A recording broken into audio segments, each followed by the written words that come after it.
Hi, my name's Trevor Loudon. I'm a blogger, political activist and researcher from Christchurch, New Zealand. I'm here on a 4-month tour of the United States promoting my book, Barack Obama and the Enemies Within. And my claim to fame is that I'm a researcher who's investigated the background of your president extensively, particularly regarding his Marxist and communist ties. I was the first to publicly highlight Obama's connections to the Hawaiian communist Frank Marshall Davis and exposed Obama's communist green job czar Van Jones, after which he had to leave the White House. Now, a lot of people ask me a very simple question, why should I care about the internal politics of the United States? And I say there are two basic reasons. The first is simple gratitude.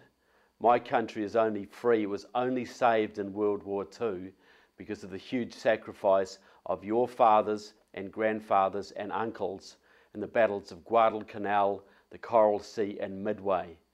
Without that huge sacrifice, my country would have been subjugated by the Japanese Imperial Army. The second reason is a little more selfish. Ronald Reagan had it right. This is the last best hope for mankind.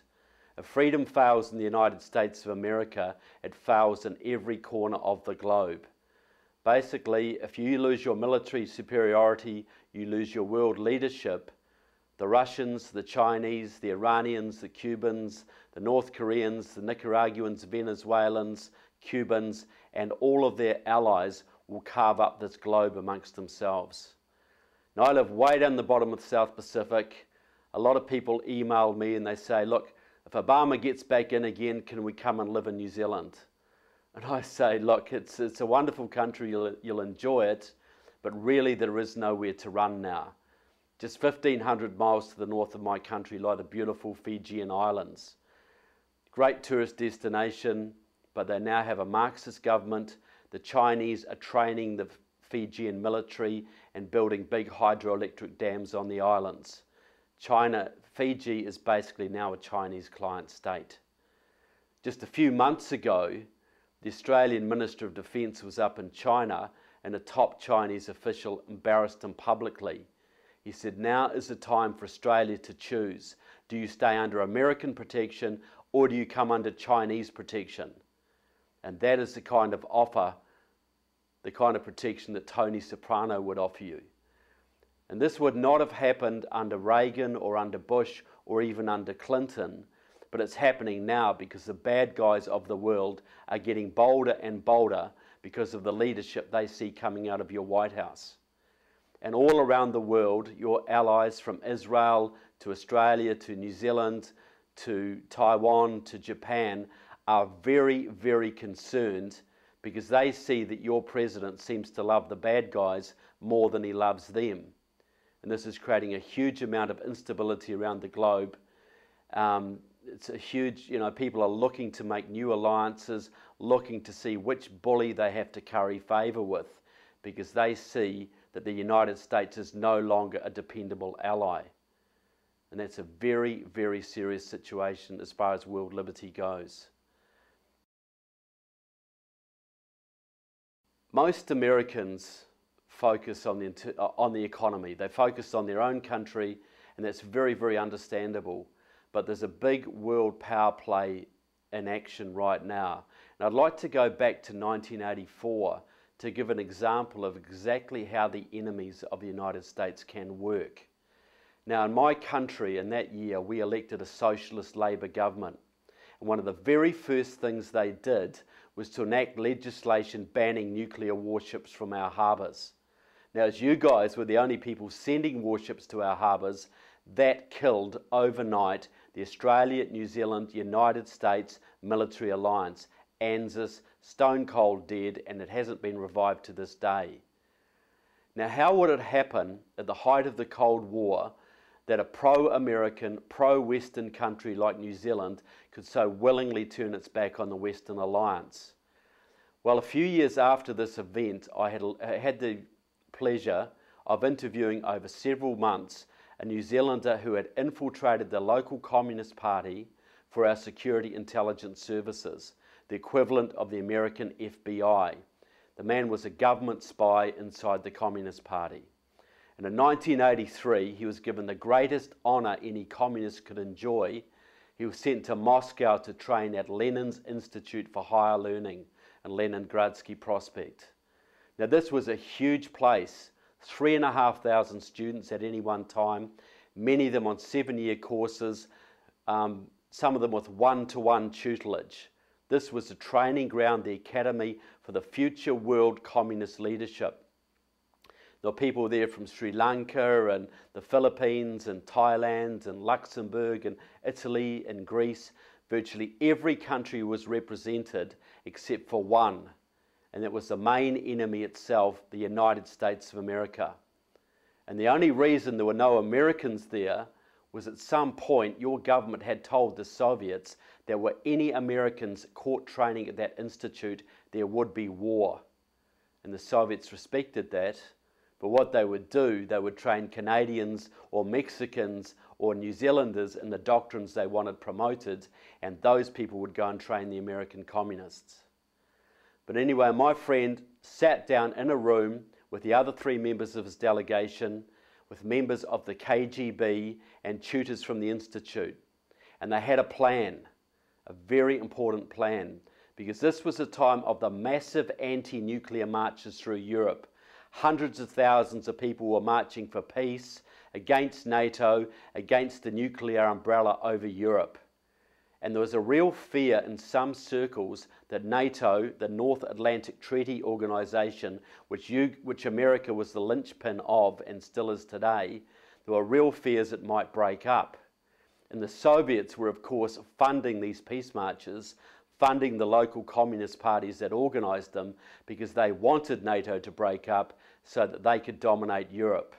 And it's important to remember that to Moscow, then and as now, your military and your military alliances have always been their number one target, because your military is the only thing standing between them and what they want, which is basically world domination. So my friends sat down in the room. The plan was this. They had the big thing going in Europe. They were trying to break up NATO.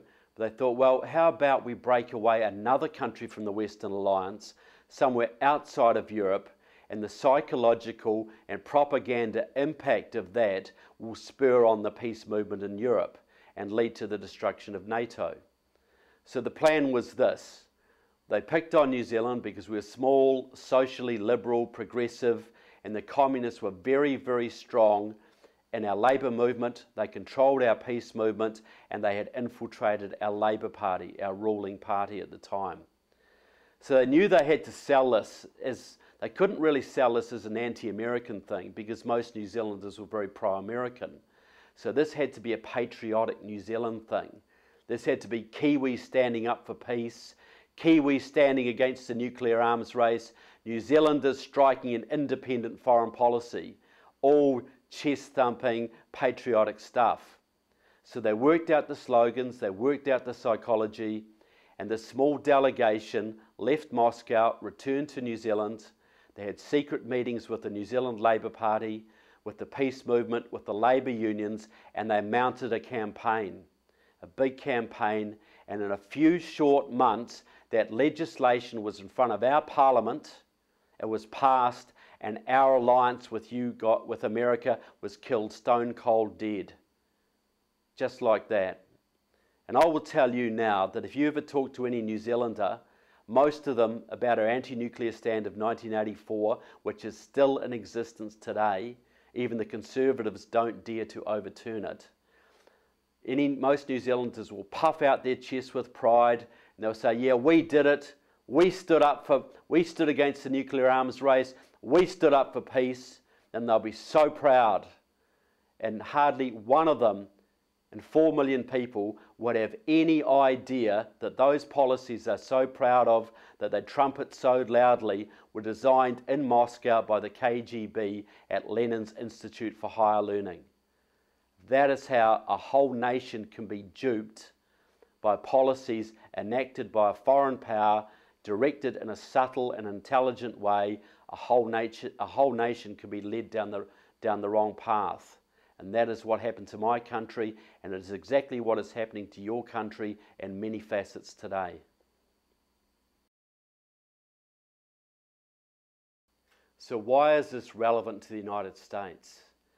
Because the left has an agenda for America, and it's a very, very scary agenda.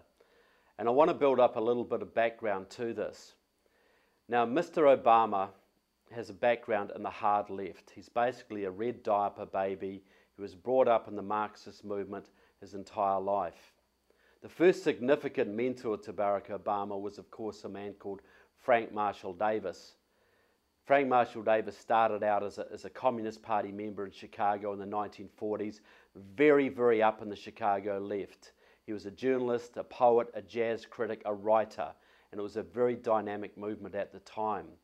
But in 1948, Frank Marshall Davis left Chicago, moved out to Hawaii, which was then really a backwater in the Pacific. And the big question is, why would he do that? Well, Comrade Stalin, a few years before that, had ordered the American Communist Party to put as many comrades as they could out into Hawaii, because that is where Pearl Harbor is. And Stalin wanted as many spies as he could get on the islands and as many agitators as he could get to close the bases down. Because then and as now, your military is Moscow's #1 target. So Frank Marshall Davis was a very active communist out in Hawaii, and the FBI, who watched him for 19 years, were very concerned about him. They put together a 600-page file on the man. And one of the main reasons they were concerned, they were getting regular reports that he was out seen photographing obscure Hawaiian beaches with a camera with a telescopic lens.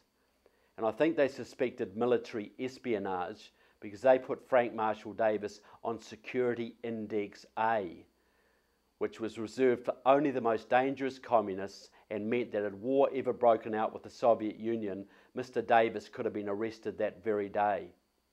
Now, this is the man who in 1970, around that time, was chosen to be the mentor to the young kid Barack Obama, who had just returned from Indonesia. And that was done by Mr. Obama's paternal grandfather, Stanley Dunham, who chose his whiskey-drinking, dope-smoking buddy, Frank Marshall Davis, to do the job. And Mr. Obama mentions Frank Marshall Davis 22 times in his book, Dreams from My Father, as a mentor, a guide, someone he talked politics with, someone he turned to for advice. The next very significant mentor to Mr. Obama that I think is relevant to this is a woman called Alice Palmer. Now, she was an Illinois state senator, and she basically got Mr. Obama his first job. She guided him into that job as a state senator in the mid-90s. Now, Alice Palmer had a very strong background in the communist movement.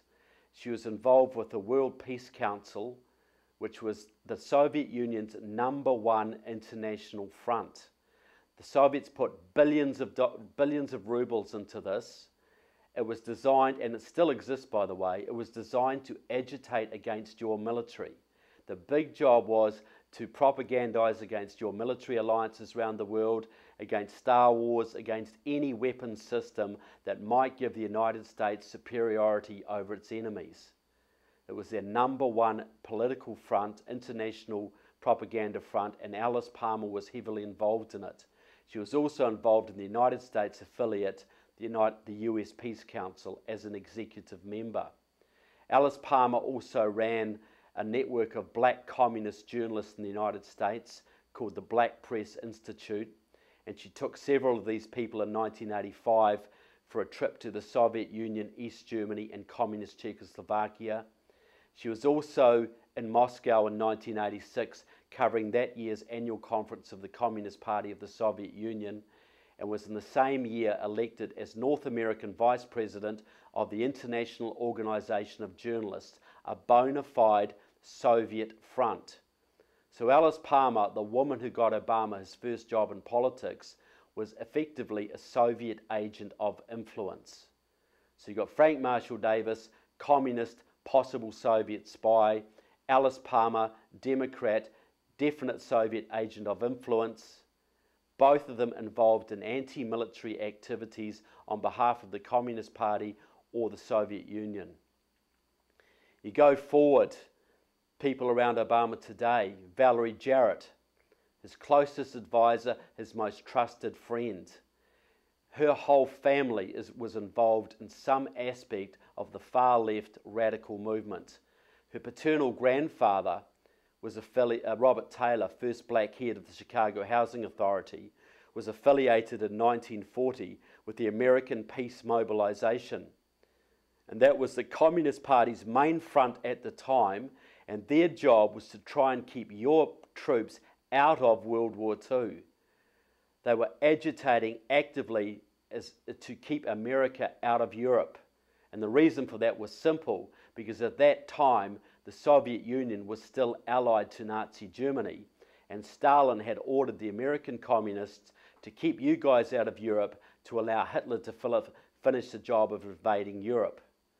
But in 1941, Hitler betrayed Stalin, invaded the Soviet Union, and overnight the American Peace Mobilization became the American People's Mobilization, the most pro-war, let's get Hitler, let's destroy the Nazis organization in the United States.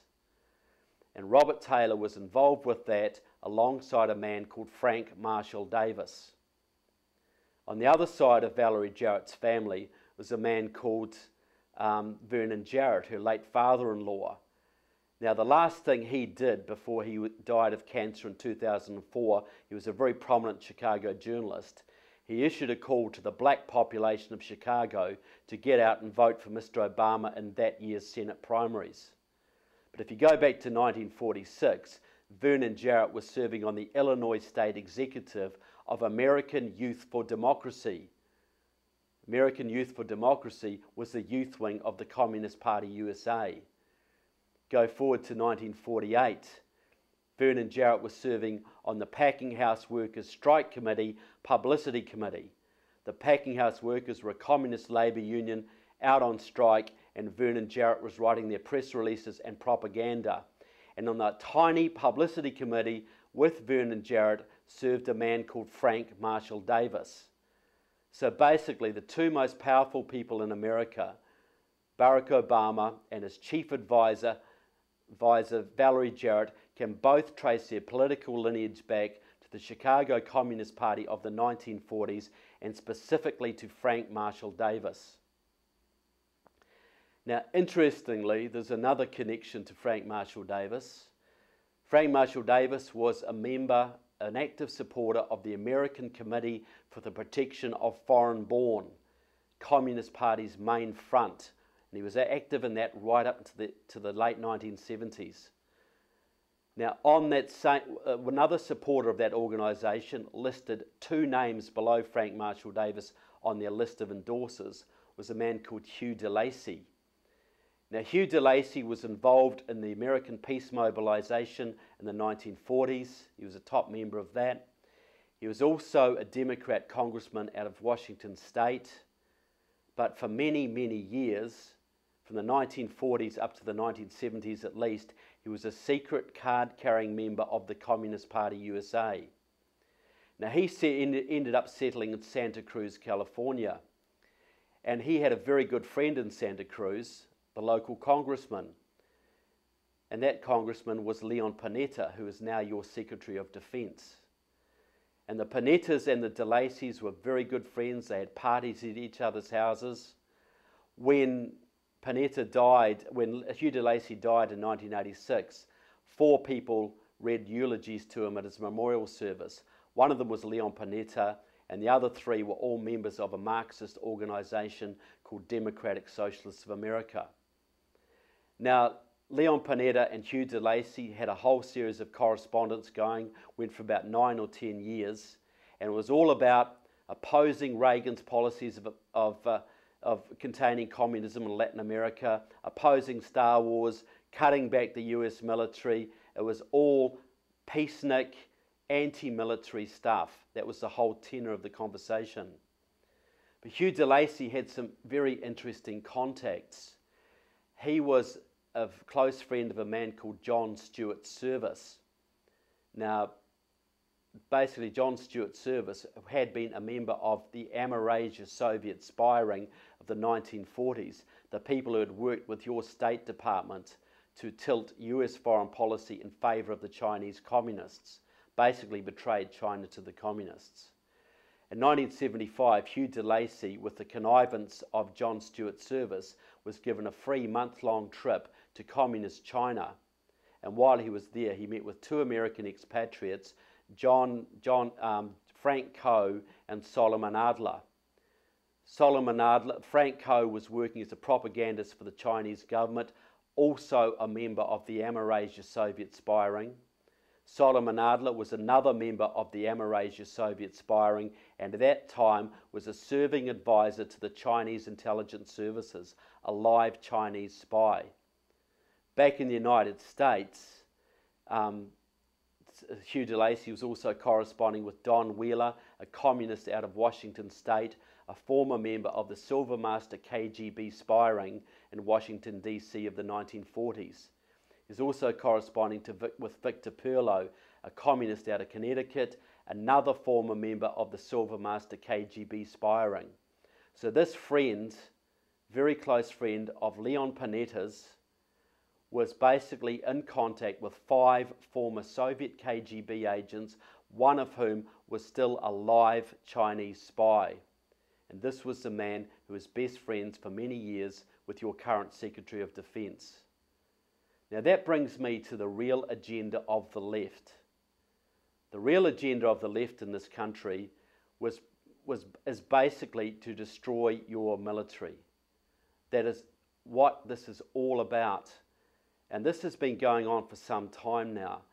This is why the Soviets have been funding the peace movement, why the Soviets funded the United States Peace Council, the United States Communist Party, because their number one objective has always been to bring your military to its knees.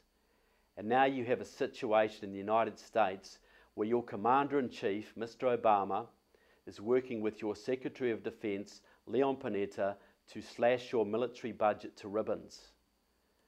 Now, Mr. Obama has even posited, and he's got a paper commissioned to cut your US nuclear arsenal down to 292 nuclear weapons. You used to have more than 6,000. The Russians alone have more than 1,500 that we know about. Yet Mr. Obama thinks it is a wise course of action to destroy to destroy the defences of this country. Whole chunks have been cut out of the army, whole chunks out of the navy, weapon systems cancelled, and who is cheering him on? Who is endorsing him for his re-election? None other than Vladimir Putin himself. Now, I think if you look back, in March this year, Mr. Obama did a very significant thing. He was in Korea having talks with Dmitry Medvedev, then the Russian president. He was off mic, so he thought, and he said to Mr. Medvedev, they were discussing missile defense, and he said to Mr. Medvedev, I need more space. When I get re-elected, I'll have more flexibility to deal with you. And Medvedev says, yes, I understand. I will pass your message on to Vladimir. We are with you. That is the single most significant thing your president has said in his entire term of office, because that is the agenda of the left. It's not about bringing your country down economically. That's part of it. It is not about healthcare. That's part of it too. The big agenda is wreck your economy to the point that Americans will accept the gutting of their military. That is the agenda. Nothing else comes close to that as far as the communists, as far as the Russians and all their allies are concerned, because there is no way back for you from that point. This is not about a depression, because Americans can survive a depression. This is not about losing some of your rights, because you guys are Americans and you'll stand up and take them back. But have you ever been in a position before where your Commander-in-Chief and your Secretary of Defense are basically giving your number one enemy everything it wants? And project it forward, ladies and gentlemen, 4 more years. if Obama gets 4 more years, how much military do you think you will have left? And how effective will it be? And you think about this. If in 4 more years' time your military is way run down, the Russians have increased their armaments, the Chinese have built up their blue water navy in the Pacific, Iran has nuclear weapons, and everything is going in their favour, and a future Republican comes along and says, I'm standing for president, I'm going to rebuild the United States military to its former levels, to its former power. Do you think for 1 minute the Russians and the Chinese and all their allies will sit on their hands and let you guys do it?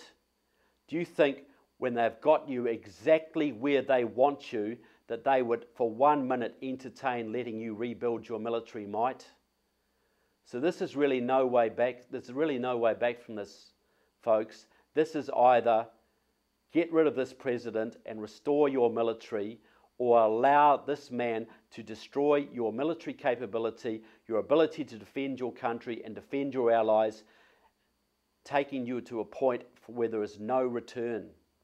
Because if this continues, not only will you not be able to defend your allies like Israel or Japan or Taiwan or Australia, but you will not even be able to defend your homeland. And you will have no alternative but to accept some sort of United Nations world superstate, or face the combined military might of Russia and China and Iran and Cuba and Nicaragua and Venezuela and all their crazy allies, with not a friend in the world to come to your aid. So this is really my message to America. This election isn't just about you guys. This is about the survival of the free world, the survival of the Western world, because how America goes, we all go. If America goes down, you lose your military leadership, you lose your world dominance.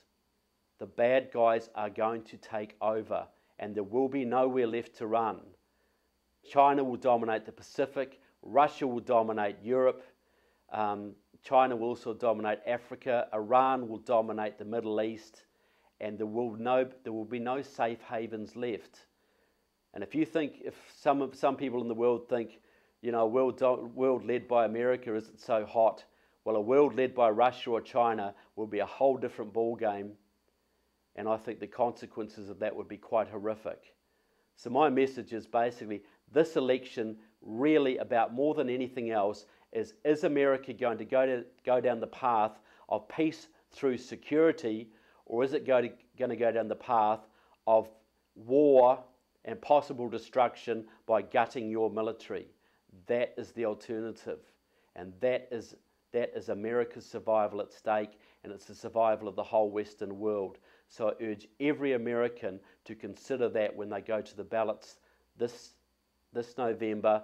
That is the number one question that should be uppermost in their mind when they cast their vote.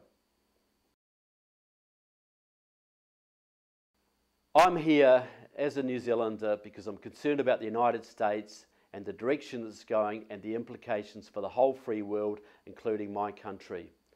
If Americans would like to know more about their president and his Marxist connections, his Communist Party ties and his agenda, please consider reading my book, Barack Obama and the Enemies Within. It's available from Pacific Freedom Foundation. That's pacificfreedomfoundation.org. You can get the book online. Please consider reading it, and thank you very much for the opportunity of speaking to you.